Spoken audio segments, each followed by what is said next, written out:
అందరికీ నమస్తే. Welcome to Big TV. నేను మీ గౌతమి. సో వినాయక చవితి వచ్చిన తర్వాత ప్రతి ఒక్కరు కూడా పూజని మనం ఏ విధంగా చేయాలి, ఎంత శ్రద్ధగా చేస్తే దేవుడు అనుగ్రహిస్తాడు అన్నది పక్కన పెట్టేసి ఎంత హంగు హార్బాటాలు కలిపి చేస్తే మనకి బయటికి వెళ్ళిన తర్వాత మన గురించి మాట్లాడుకుంటారు అని చెప్పి దీని మీద ఫోకస్ చేయడం అనేది బాగా ఎక్కువైపోయింది. ఇదే కాకుండా దేవుణ్ణి దేవుడిలా పూజించడం మానేసి అటు సినిమా రూపాల్లోనో లేకపోతే సీరియల్స్ లేకపోతే ఇప్పుడు అప్కమింగ్ ఎవరైతే ట్రెండింగ్లో ఉన్నారో వాళ్ళ రూపాలని ప్రతిష్ఠించి పూజించడం అనేది ఈ మధ్యకాలమే కాదు, గత కొన్ని సంవత్సరాలుగా కూడా ఇదే ట్రెండ్ కొనసాగుతూ ఉంది. మరి ఏది సనాతన ధర్మం, దేని గురించి పోరాడుతున్నామో అది ఇక్కడ కనిపిస్తలేదా జనాలకి? సో దీని గురించి మాట్లాడుతూ వాళ్ళు మనతో పాటు ఐకానిక్ ఆస్ట్రాలజర్ గట్టుపల్లి సురేష్ బాబు గారు ఉన్నారు. సార్ నమస్తే. జై శ్రీమన్నారాయణ. వినాయకుడు అంటే సనాతన ధర్మం గత కొన్ని సంవత్సరాలుగా మనం వింటూ ఉన్నాం. అందరూ కూడా హిందుత్వాన్ని గౌరవించాలి, హిందూ దేవుళ్ళని గౌరవించాలి అని చెప్పి మాట్లాడుతున్న పరిస్థితులు ఉన్నాయి. గుడులు ధ్వంసం అప్పుడు కావచ్చు, ప్రతి ఒక్క చోట. మరి ఆ మాట్లాడిన నోర్లు ఈరోజు దేవుళ్ళని ప్రతిష్ఠించిన తీర్లు కనుక చూసుకున్నట్లయితే ఒకడేమో పుష్పరాజ్ అంటాడు, ఒకడేమో సో అంటారు, ఒకడేమో జవాన్ అంటారు. ఓకే, నేను వాళ్ళని రెస్పెక్ట్ ఇవ్వాలి, కాదని లేదు. బట్ అది దేవుళ్ళ బొమ్మల్లో ఇట్లా ప్రతిష్ఠించడం అన్నది ఎంతవరకు కరెక్ట్ అంటారు? మరి ఈరోజు సమాజం లేకపోతే ఎవరైతే మనల్ని కించపరుస్తూ వేరే మతస్థులు మాట్లాడుతూ ఉంటారో వాళ్ళకి మనం చనువిచ్చినట్టు కాదా దీన్ని? అయితే ఇక్కడ మనం గమనించుకోవాల్సింది ఏంటంటే, ఎవరైతే మనం దేవుడు అని కొలుస్తామో వారికి నోరు లేకపోవటం. అంతే కదండి. ఒక పిల్లవాడిని కొట్టారు అంటే వాడు ఏడుస్తుంటే ఎందుకు కొడతారు? ఏడుస్తుంటాడు, కొట్టగానే ఏడుస్తాడు కదా. అలానే దేవుడికి నోరు అనేది ఉన్నట్టే ఎప్పుడో వీళ్ళకి సమాధానం అనేది దొరికేది ఒకటి. ఇంకోటి ఏంటంటే నాగరికత, విలువలు, సనాతన ధర్మం అన్నారు. అసలు సనాతన ధర్మం అంటే ఏమిటి? మనం ఎలా ఉంటున్నాము, మనం ఎలా జీవిస్తున్నాము, ఎదుటి వాళ్ళకి మనం ఏం తెలియచేస్తున్నాము, సమాజాన్ని మనం ఏం తెలియచేస్తున్నాం, ఇది ఎవరికి లేదు. ఇకపోతే మూడోది, ఈ సనాతన ధర్మం అని చెప్పి వినాయక చవితి అని చెప్పి పందిళ్ళు వేసి అది ఇక్కడ గొంతుల్లో సందుల్లో పెడుతున్నారు. అది భక్తి పరవశం అయితే బాగానే ఉంటుంది. ఆ రకంగా చందాలు వసూలు చేసి పెట్టడం అనేది ఒక దరిద్రం. మామూలుగా చెప్పండి, ఒక దరిద్రం. మనకి పూర్వకాలంలో ఏం చేసేవారంటే ప్రపంచవ్యాప్తి కూడా రాజ్యాలని చెప్పి ఉండేవి. మనకి ఇప్పుడు రాష్ట్రాలు ఉన్నాయి కదా, అప్పుడు రాజ్యాలు ఉండేవి. రాజ్యాలు అంటే మనకి ఇప్పుడు ఉన్నటువంటి 32 రాష్ట్రాలు కూడా కలిపి ఒక రాజ్యం. అట్లా రాజ్యాలు ఉండేవి. ఈ రాజ్యాల్లో యుద్ధం జరిగేది, యుద్ధ వాతావరణం జరిగేది. ఆ యుద్ధ వాతావరణం తర్వాత అక్కడ ఉన్నటువంటి పాలకులంతా భయభ్రాంతులు అయ్యేవాళ్ళనమాట. ప్రజలందరూ కూడా భయభ్రాంతులకు అయ్యేవారు.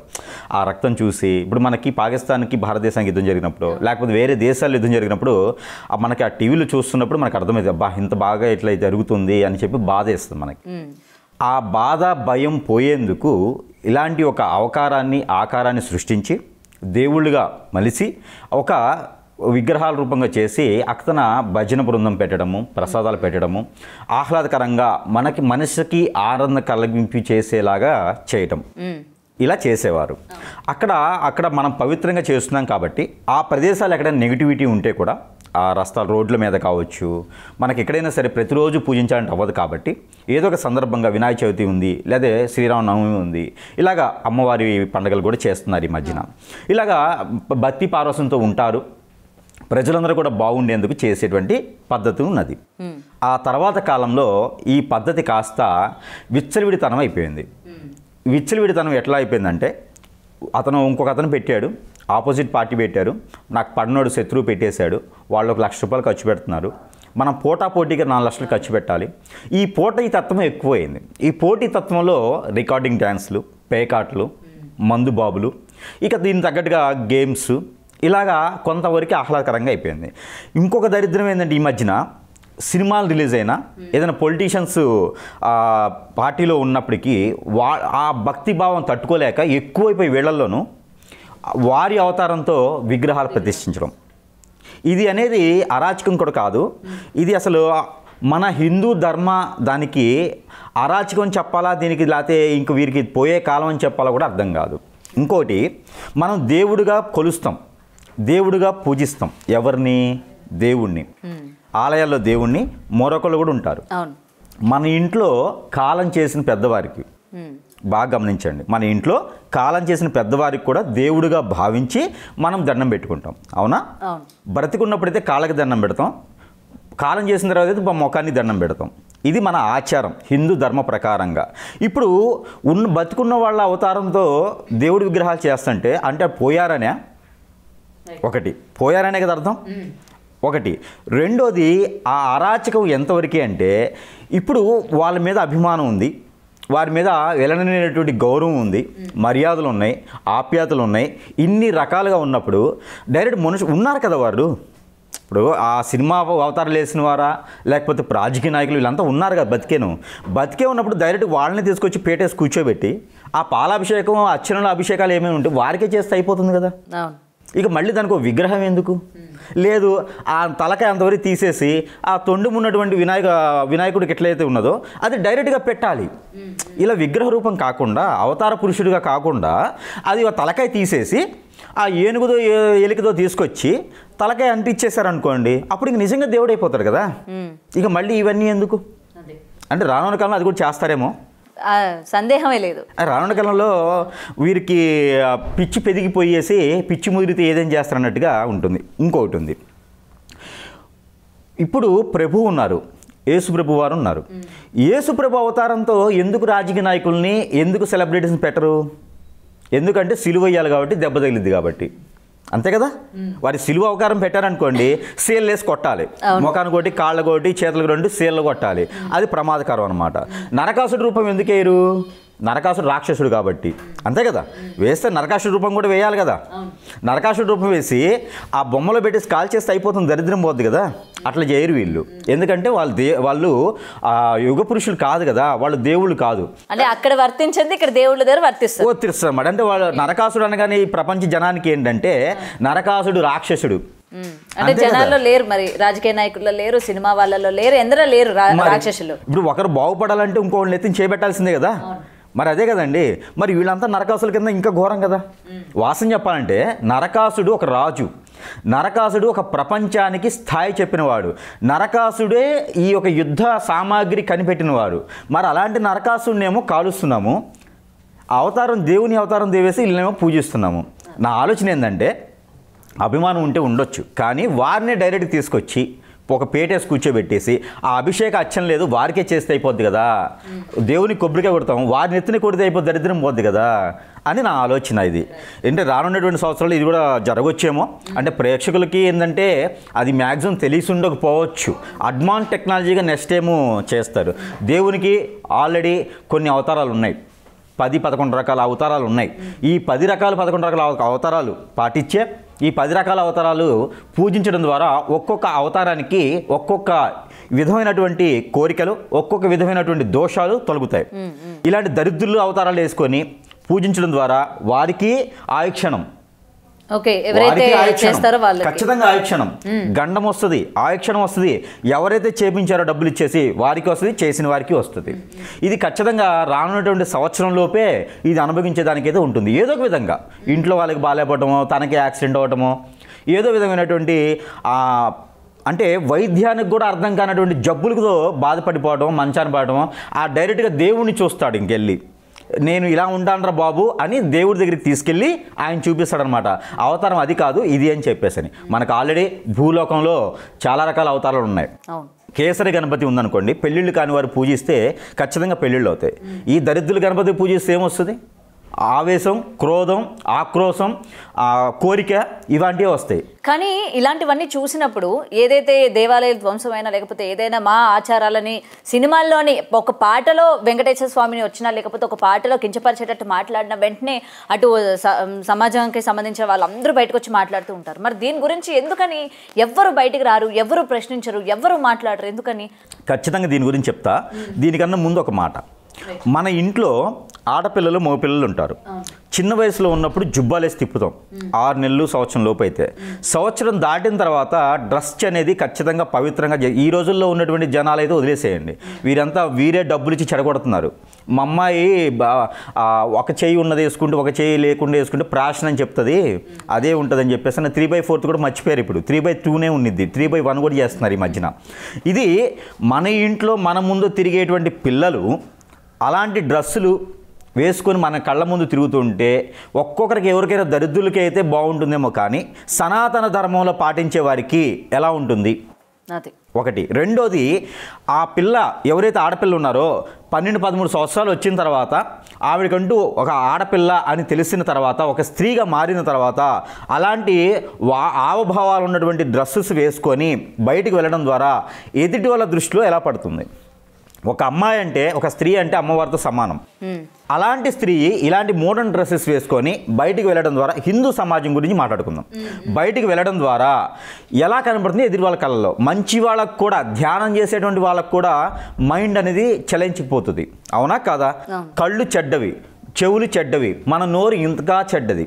అలాంటిది ఒక అమ్మాయిని మనం అలాగా చూడేసిన తర్వాత ఎంత ముసలివాడికైనా, ఎలాంటి యోగాలు కానీ, యజ్ఞాలు కానీ, యాగాలు కానీ, జపాలు కానీ చేసేవారికైనా మైండ్ అనేది చలించిద్దా లేదా? చలిస్తుంది కదా. అదే కనుక పవిత్రంగా శారీ కట్టుకొని, ఇప్పుడు మీరు ఎలా ఉన్నారు? ఒక అమ్మవారి రూపంలో ఉన్నారు, ఆడపిల్లే కదా, అమ్మవారిలా ఉన్నారు. ఇలా ఉంటే ఏమనిపిస్తుంది? 2 చేతులు ఎత్తి దండం పెట్టాలనిపిస్తుంది. అమ్మవారికి గుర్తొస్తారు కదా, అంతే కదా. అయితే స్వామివారు ఎవరే ఉన్నారో ఆయనకున్నటువంటి అవతారాలతో కొలిస్తే మనకి దేవుళ్ళు కొలిసినట్లు లెక్క. లేదా మనల్ని పుట్టించిన వారు తల్లిదండ్రులు, దేవుడు తర్వాత మనం పుట్టించినటువంటి తల్లిదండ్రులు ఉన్నారా, వాళ్ళని మనం హింసించినట్టే, వాళ్ళని మనం శిక్ష వేసినట్టే. వాళ్ళు పైనుండి అనుకుంటారు, వీడికి ఏం పోయే కాలం వచ్చింది, నేను బాగానే పెంచాను కదా. పెంచితే కూడా దేవుడు అంటే కూడా వీడికి లెక్కాజం లేకుండా వాడితో పాటు ఉండేటువంటి అవతారం ఏంటి, ఇంకా వాడి అవతారం వాడేసుకొని కూర్చోవచ్చు కదా అనేటువంటి ఉంటుంది. ఇకపోతే మీరు అడిగారు, అయితే దేవుణ్ణి కొలిచేటువంటి విధానం అలాంటి అవతారాలతోనే కొలిస్తే మనకున్నటువంటి కోరికలు ఏవైతే ఉన్నాయో అవి తీరతాయి. కోరికలు తీరకపోయినా మనం అనుకున్నటువంటి పనుల్లో విఘ్నాలు లేకుండా ఉంటాయి. లేదంటే కనుక ఖచ్చితంగా వాళ్ళు అనుభవించాల్సి అయితే వచ్చింది. అలాంటి అవతారాలతో వేయించుకున్నటువంటి వారికి కూడా ఇది తప్పదు. మరొకటి, ఇప్పుడు మీరు అన్నారు, ఏదైనా ఇష్యూ జరిగినప్పుడు మాత్రమే, ఏదైనా సంఘటనలు జరిగినప్పుడు మాత్రమే మన సనాతన ధర్మం అని పేరు చెప్పేసి కొన్ని రకాల డ్రెస్ కోడ్ వేసుకొని మీడియా ముందుకు వచ్చినా బయటకు వస్తారు. సినిమాల్లో ఒక పాటలో వచ్చినా కూడా అసలు ఆ తర్వాత ఏమైపోతున్నారు? అదే కదా, కొమ్ము కాస్తారు. ఆ తర్వాత అంతా కొమ్మే కాస్తారు. వీరు బయటకు వచ్చేది వీరి పబ్లిసిటీ కోసం, వీరేదో సనాతన ధర్మాన్ని రక్షించడానికి కాదు. ఈ రోజు ఉన్నటువంటి గురువులైనా, పీఠాధిపతులైనా నేను అని చెప్పి మీడియా ముందుకు వచ్చేవారికి ఒక సంఘం లేదు, సనాతన ధర్మానికి ఒక నీతి లేదు, సనాతన ధర్మానికి ఒక సంఘం లేదు. అలా ఏర్పడేటువంటి దానికి ఏమీ లేదు. పెద్దవారిగా ఉన్నవారికి కుంగు పూస్తారు, కొమ్ము కాస్తారు. కొమ్ము కాయటువంటి తెలుసు కదా, డబ్బుకి దాసం అయిపోతారు. వారు పీఠాధిపతులైనా, వారు గురువులైనా, వారు ఇంకే మతస్థులైనా సరే, ఇంకేది పెట్టుకున్నా కూడా వారికి పేరుకి మాత్రమే పబ్లిక్లోకి ఆకాశపు మాత్రమే కనిపిస్తారు. మొన్న ఈ మధ్యన కొన్ని ప్రభుత్వాలు, కొన్ని రాష్ట్రాల్లో గుళ్ళు కూల్చినాయి, విగ్రహాలు ధ్వంసం చేసినాయి. ఆ 2 రోజులు మాత్రమే వచ్చారు. నేను కొంతమందికి ఫోన్ చేస్తే, ఏందండి ఏ పార్టీ వాళ్ళు డబ్బులు ఇలా, ఎందుకంటే మనం వెళ్ళటం అంటున్నారు. ఎవరైనా ఆయన మరి మీరు ఎందుకు అవతార పురుషుల్లాగా డ్రెస్ కోడ్ వేసుకుని వెళ్తారు అంటే, అవును దేవుడి మీద భక్తితో దేవుడు ఎక్కడ ఉన్నాడండి? ఒక మంత్రం చదవమనండి, ఒక ఉచ్చారణ చేయమనండి. ద్వైవుడు అంటే ఒక భక్తి భావం చూపించమనండి. సాయంత్రం ఆడదాటగానే గుడి వెనక నా స్వామి, ఇదే ఉన్నది ఇప్పుడు ఈ రోజుల్లోనూ. ఎందుకంటే వేల కోట్ల రూపాయల బినామీలు, ఈ గురువులంతా కూడా బినామీస్. మొన్న నాకు కూడా 3 కాల్స్ వచ్చాయి, నెంబర్ కూడా చూపిస్తా కావాలంటే. 3 కాల్స్ వచ్చి బినామీగా కావాలని చెప్పేసి అని. గురువుల దగ్గర డబ్బు పెడితే ట్యాక్స్ బిల్ ఉండదు, గురువుల దగ్గర డబ్బు పెడితే ఐటీ వాళ్ళు రారు, గురువుల దగ్గర డబ్బు పెడితే వారు ఎక్కడికైనా విదేశాల్లో హోటల్స్ కట్టుకోవచ్చు, బిజినెస్ చేయొచ్చు. ఎందుకంటే ఒకవేళ అడిగినా భక్తులు ఇచ్చారు అన్నట్టు ఉంటుంది. రాజకీయ నాయకులే గురువులను తయారు చేస్తారు, రాజకీయ నాయకులకే సంఘాలు పెడతారు, రాజకీయ నాయకులే ఆశ్రమాలు, ఆ ట్రస్టులు. దాని వెనక మొత్తం కింద అండర్ గ్రౌండ్లోనేమో డబ్బు ఉంటుంది, పైన ఏమో భక్తి భావస్యం ఉంటుంది. ఇదే రకమైనటువంటి పరిస్థితి ఉంది.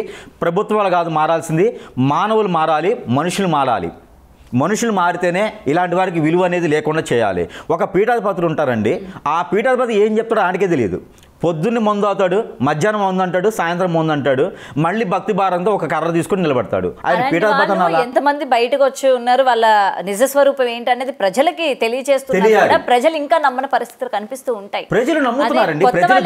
కూడా మళ్ళీ వాళ్ళు నేను దేవుడిని, నేను ఒక 2 జాతకాలు నిజం చెప్పేసేసరికి మళ్ళీ వాళ్ళకి కొంగు కాయడానికి రెడీగా ఉంటారు కదా ప్రజలు. అరే మనం ఆల్రెడీ చూస్తున్నాం కదా ఏ విధంగా ఉంటుంది సమాజంలోని, ఎవరు ఎలా చెప్పవస్తున్నారు అనే విషయాన్ని పక్కన పెట్టేస్తారు.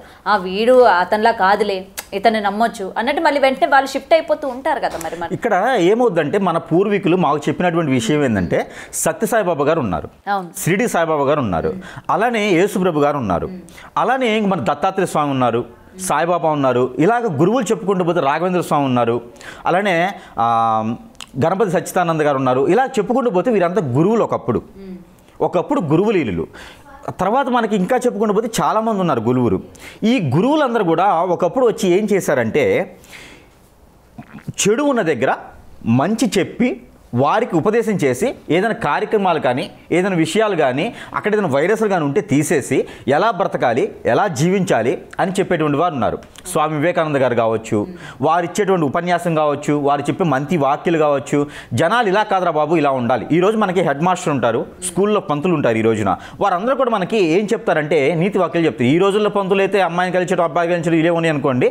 ఆ రోజుల్లో పంతులు అయితే మాకు చెప్పేవారు గురువులు, ఇలా కాదు బాబు ఇలా ఉండాలి.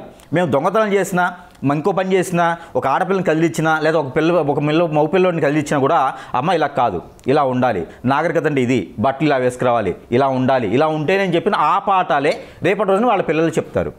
అలాగా మన ప్రభుత్వాలు కావచ్చు ఇవన్నీ కూడా ఆ రకమైన విధానంగా తీసుకురాకపోక వీరికి సపోర్ట్ చేయటం, వీరినే వాడుకోవటం, వీరినే బినామీగా చేసుకోవటం, వారు చేసినటువంటి లంచగొండ పనులన్నీ కూడా వారు మందినెత్తిన చేతులు పెట్టిన అన్ని డబ్బులు కూడా తీసుకొచ్చి ఆ పాపం అంతా కూడా ఈ గురువులు మేము పెట్టడం, లేకపోతే వాళ్ళని బెదిరించడం, గురువులను కూడా బెదిరించడం, ఈ గురువులు కూడా దాని దగ్గరికి తయారవటం. ఇంకా సనాతన ధర్మం ఎక్కడుంది? మనం వినాయకుడి దాకా వెళ్ళాం. మన మనుషుల్లోనే వీరికి ఒక కవలిక లేదు, ఒక గమనిక లేదు, ఒక అభిప్రాయాలు లేవు, వాల్యూస్ లేవు. రేపటి రోజున నాకు భయం వేస్తుంది ఏంటంటే రేపటి రోజున ఏ మోడల్ లేకపోతే ఎక్కడో ఉన్నటువంటిది ఏ గేమ్స్ ఆడే వాళ్ళని తీసుకొచ్చి అవతార పురుషులుగా ఏర్పరిచి వాళ్ళకు కూడా అవతారంగా వేసి వాళ్ళనే పూజిస్తారేమో అని భయం వేస్తుంది. ఓకే, రేపటి రోజున లేదను ఏ రాక్షసులో ఒక వీధి రౌడీ ఉంటాడు, ఆ వీధిలో రౌడీకి 10 మందికి ఉపాధి కల్పిస్తాడు, 100 మందిని చంపేస్తాడు. అలాంటి ఆ 10 మంది కూడా మాకు దేవుడు అని చెప్పేసి వాడి విగ్రహం పెడతారని భయం వేస్తుంది. స్టాచ్యూస్ అన్నీ పోయేసి ఇలాంటి విగ్రహ రూపాలు పెడతారని చాలా ఆందోళనగా ఉందన్నమాట. చివరికి ఏంటంటే దేవుడు ఎలా ఉంటాడో కూడా మర్చిపోవాల్సి వస్తుంది. మానవుడు దేవుడే, కానీ దేవుడు కాలేడు. మంచి చేస్తే దేవుడు అవుతాడు, మంచి చేయించుకున్న వారికి దేవుడు మాత్రమే అవుతాడు. కానీ మనసులో పెట్టుకోవాలి, కానీ విగ్రహ రూపంగా చేసి అక్కడ నిలబెట్టేసి వారిని ఏదో చేద్దాం అనేటైతే అంత కరెక్ట్ కాదు. కానీ ఇది కేవలం వినాయక చవితి రోజు వినాయకుడికి మాత్రమే ఎందుకు ఈ విధంగా చేస్తూ ఉంటారు? ఇప్పుడు దసరా వస్తుంది, అమ్మవారు అంటే చెయ్యాలి అని కాదు, మరి అమ్మవారికి భయపడతారా వీళ్ళు? అమ్మవారిని మనం అలా పూజించకూడదు, అమ్మవారిని అమ్మవారి రూపంగానే పూజించాలి అన్నట్టు వాళ్ళకి ఏమైనా అంటే జనాలకు ఒక భయం అన్నది ఉంటుందా? వినాయకుడి విషయానికి వచ్చేసరికి ఆ భయం అన్నది ఉంటుందా? ఆయన చాలా శాంతపరుడులే, లేకపోతే ఆయన అందరినీ కూడా జాగ్రత్త పరుస్తూ ఉంటారు, లేకపోతే అంటే ఎక్కడ కూడా ఆయన కథల్లో కూడా ఆయన కోపానికి గురైనట్టు కానీ మనం కొన్ని కథలు వింటూ ఉంటాం. ఇప్పుడు అమ్మవారి కథ తీసుకుందాం, ఆవిడ ఎంతో ఉగ్రరూపంగా ఉంటారు, రాక్షసుల్ని ఏ విధంగా వధించారు. సో అంటే జనాల్లో ఎక్కడో ఆ భయం ఉంటుంది, మనం ఏదైనా చేస్తే రేపు పొద్దున అది మనకి ఎఫెక్ట్ అవుతుందేమో అని చెప్పి. అంటే వినాయకుడి విషయానికి వచ్చేసరికి ఇవి వర్తించవంటారా? వర్తించవని కాదండి. ఇక్కడ మీరు గమనించినట్టయితే ప్రతి పండుగ మనం ఆలయంలోకి వెళ్ళి చేస్తాం, అది ఇంట్లో చేసుకుంటాం. కానీ వినాయకుడు ఏంటంటే 10 మంది చూసేలాగా వీధుల్లో పెడుతున్నాం కదా, అది 10 మంది చూస్తారు కదా, అందుకోసం పబ్లిసిటీ కోసం మాత్రమే ఇలాంటి చేస్తారు. ఇకపోతే అమ్మవారిది అన్నారు, అమ్మవారిది కూడా నెక్స్ట్ జనరేషన్లో స్టార్ట్ చేయొచ్చు. ఇది మోటేసింది అనుకో, బోరేసింది అనుకోండి, అమ్మవారిని పూజించి బోధేస్తుంది. ఆ బోరేసిన ఏమంటే అరుంధతి అనో లేకపోతే కాంచనానో లేకపోతే ఏదో సినిమా పేరు పెట్టేసి అమ్మవారి అవతారం కూడా చేసేటువంటిది లేదని చెప్పలేం మనం, ఉంటుంది అది కూడా. కాకపోతే ఇప్పుడు ట్రెండింగ్ స్టార్ట్ అయింది కదా, ఇక మీద మొదలు పెడతారు దరిద్రులంతా. ఇప్పుడు వీళ్ళంతా దీనివల్ల ఏంటంటే రానున్నటువంటి తరం ఏదైతే ఉందో ఆ మన పిల్లల తరం ఏదైతే ఉందో ఇది ఖచ్చితంగా చెడిపోవడానికి మనమే కారణం అవుతాం. ఇది మాత్రం అందరూ గుర్తుపెట్టుకోవాలి. వినాయకుడు అంటే వినాయకుడిగానే పూజించాలి. లేదు అంత భక్తి భావం అంటే వీరిని తీసుకెళ్ళి కొబ్బరికాయలు కొట్టాలి నెత్తిన. ఇది ఒకటైతే నేను చెప్తున్నాను. ఇలాంటి పెట్టడం వల్ల ఖచ్చితంగా వారికి ఇబ్బంది అయితే కలుగుతుంది. ఈ సనాతన ధర్మం చెప్పుకుని తిరిగేటువంటి విధవలందరూ కూడా ఎవరు ఉన్నారు, ఈ గురువులందరూ, వీరందరూ కూడా ఒక దాటి మీద రావాలి, కొమ్ము కాయకుండా రావాలి. గురువు అండేవారు స్వయం పాకంతో తింటూ వస్త్రాలు అవే మృత వస్త్రాలే ధరించుకొని స్వయం పాకం తింటూ ఏమి ఆశించకుండా ఏ కోరికలు లేకుండా ఉండేటువంటి వారు, లోక కళ్యాణార్థం కోసం చేసేటువంటి వారే గురువులు. ఇలాగ కొమ్ము కాసి మీడియా ముందుకు వచ్చి అంతా మేకప్ వేసుకుని మీడియా ముందుకు వచ్చి ఆ కాసేపు ఎగిరి ఆ కాసేపు మాట్లాడి ఆ కాసేపు బూతులు తిట్టి ఆ తర్వాత ఏదో సాధించేసాను అనుకొని ఏదో పార్టీ తరపున నుంచి 100 ఎకరాల పొలాలు 20 ఎకరాల పొలాలు లేకపోతే ఎక్కడి దగ్గర ఆశ్రమాలు ట్రస్ట్లో పెట్టేసి వారి జీవితం వారు బాగుపరుచుకునేటువంటి గురువులే ఉన్నారు. అలా కాదు అని చెప్పమానండి, లేదు అలానే ఉన్నారు, గురువులంతా అలానే ఉన్నారు. అలాంటి వారు సనాతన ధర్మాన్ని పనికిరారు. వీరంతా కూడా వ్యత్యాసం మాట్లాడడం తప్పితే ఉపయోగం లేదు. ఆ కాసేపు మాట్లాడే వాళ్ళ గురించి ఆలోచించడం కూడా అసలు మనం మాట్లాడడం అనవసరం, వారి గురించి మనం మాట్లాడుకోవడం అనవసరం. మన నోరు నొప్పి తప్పితే ప్రపంచం మారదు, వారు మారరు. ఎంతసేపు మనం బాధపడ్డ తప్పితే ప్రపంచం అంతా ఇలానే ఉంటుంది. ఒకళ్ళు మాట్లాడితే అవ్వదండి. ఇది ఒక సంఘం ఏర్పడాలి. ఆ సంఘానికి మళ్ళీ కూడా ఎలాంటి కొమ్ము కాయకుండా ఉండాలి.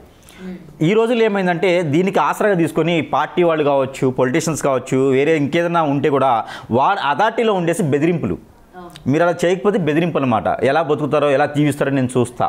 ఇవే ఉన్నాయి కదా సమాజంలో. ఉంటే మంచి లేకపోతే చెడు, రెండింటి మధ్యన ఉండేది డబ్బు.